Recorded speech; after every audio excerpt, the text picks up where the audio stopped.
Now, I know that you're hearing more about this Coronado situation, and I want to just speak into it just because of how easy it is for not only the media to push the narrative about racism, but how people are they're easily manipulated into believing that they have to own some sort of racism in themselves and acknowledge their personal racism and act like they can assume it upon themselves as being true. And I want to speak into this because it's not true, and it's not fair, and it's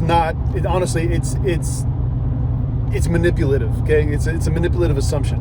And I'm saying this to you because the situation in Coronado was a Democrat operative who used his position as an adult against kids that are under 18 at this basketball game. And if you don't know the situation, what happened was at this basketball game last Saturday, there was a whole lot of jawing between the coaches and then the players, because this school in Escondido that's mainly Hispanic and then this school in Coronado that's mainly white they're battling for this championship, and the coaches had issues from previous.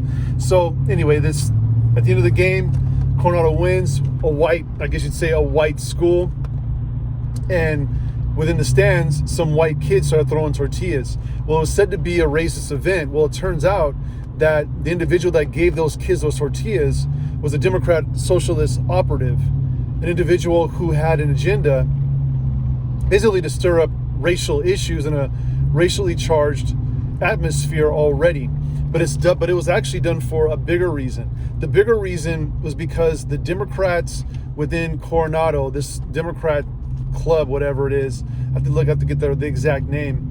They've been trying to push CRT into the schools there, and now they had to create a situation to actually make it legit. Like, they have a legit situation that says, okay, you have racist kids. These racist kids need to be taught what it means to be, racial equity and the racism and their implicit bias and all other BS that they shoot into neighborhoods and stuff. They use the situation as a way to get CRT as a means of deprogramming these kids in their racism by using critical race theory. What people don't know is that there's already been issues in the school district about critical race theory, and it's trying to infiltrate within the schools. And so they basically created a situation with this Democrat operative use the tortillas against these kids, and then the bad blood situation anyway, but between the coaches should have been responsible on this. They're the adults here, so they actually should have been more responsible here, but they weren't. So they were heated with each other anyway. So bad blood ruled, and so now these kids suffer. And this is what upsets me so much. See, these white kids are getting death threats. These the kids from Escondido, they were saying some other racial slurs themselves. It's like, these are kids, okay? The kids are saying stupid crap.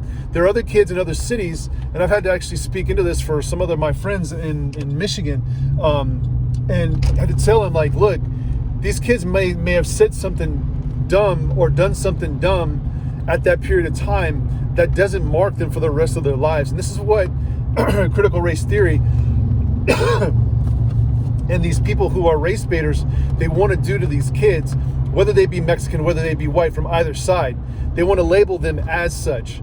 And they believe that they can do this because CRT states that the way that you atone for your sins is by always and continuously apologizing for your implicit bias and racism.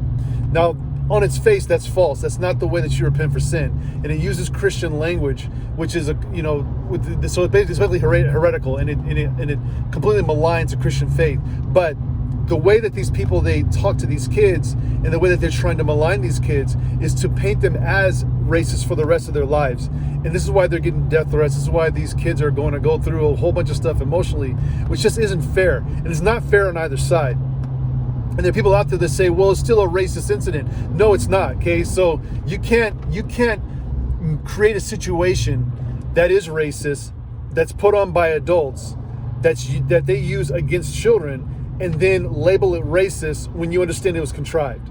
That's not fair. It's not fair to the kids. And it's not fair to the parents. It's not fair to the neighborhoods on either side, Escondido, or even here over there in Coronado. It's not fair. So no, it's not a racist event. Okay, it's not. And that guy, he knew what he was doing because he basically set it off like a firework, lit the fuse, and watched from distance to see what was going to happen. That is, okay, I just want to make sure you understand that.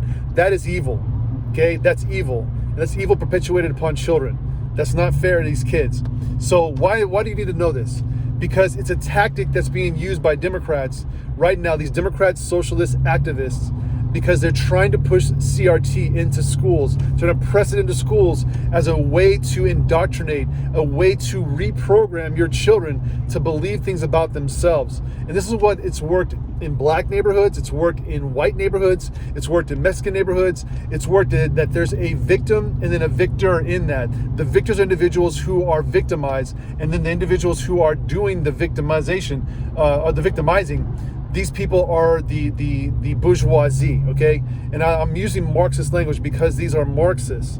These are trained Marxists, and people don't understand, even within the church, and why this ideology is so dangerous, is that it sets up some, marginalized groups against other groups, and it makes one group bad, the other group good. That's Marxist. That's why I like the name Black Lives Matter is a Marxist name. I never liked it because it's a Marxist name. You ever had to be for it or against it? If you're not for it, then you are a racist. If you're not for CRT, you are a racist. That's not fair, and it's not true. So you as an adult, you as a parent, you as an individual who's watching this from the side, you have to realize that despite what your personal leanings are about, your issue with race or ethnicity or whatever, you can't say that that's what's happening in the situation. You can't do that. Again, that's not fair. And to say it that this is what these white kids deserve because they live in an affluent neighborhood. I've never been an individual to be jealous of white people if they're affluent. Never been jealous of Mexicans if they were affluent, or Asians, or even black people if they were affluent. I never was one to say, well, so I deserve something over somebody else. I'm not that individual, because I understand what it means to work hard and to work my ass off. That's what I've had to do most of my life. But some people, they want to get stuff handed to them and they want to be victims. That's their freaking issue. That's their crutch.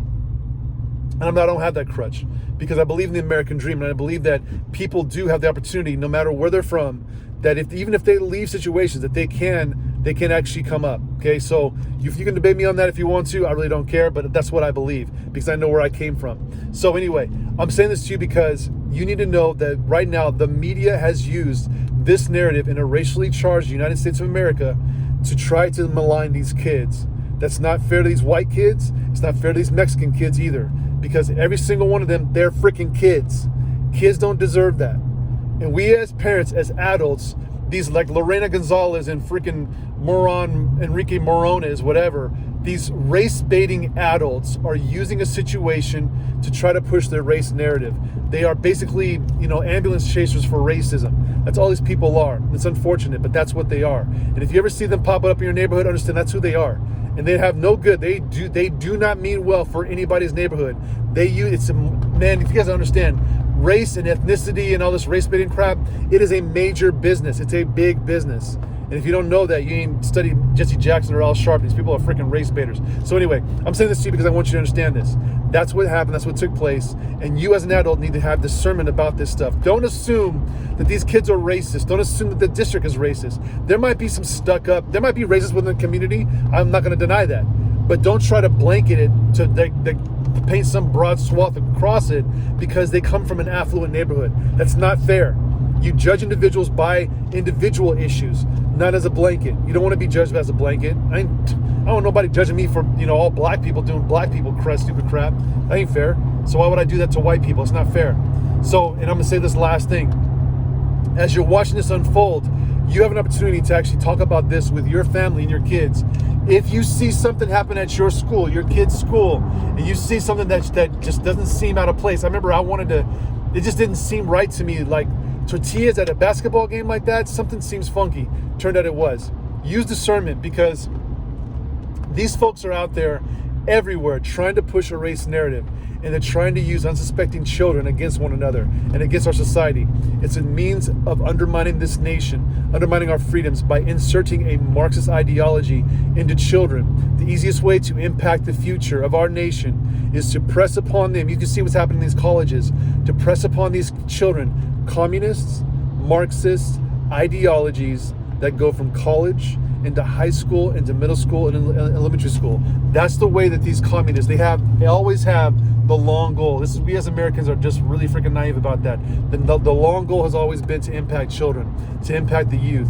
And the best way to do that is by getting these people to accept critical race theory into their schools. And that way you not only have victims within your schools, you also have the whole idea of the bourgeoisie and the proletariat, the people who need to be fought against, so that you undermine the ideas and the beliefs of our nation as a whole and our freedoms. This is how you do it. You go into schools. Do not, as a parent, allow critical race theory into your schools. You have to stand up. It's happening across the nation right now. People are standing up because they realize what's happening. Stand up for your kids. Your kids deserve you to stand up and to say no. If you need help in doing that, please hit me up. I'd love to be a resource for it. But please do not accept that stuff into your heart. Do not accept the ideology. It is not a way of discussing or going into any kind of race issue. It is a racist method of introducing Marxism into schools. It is. Okay? Take care.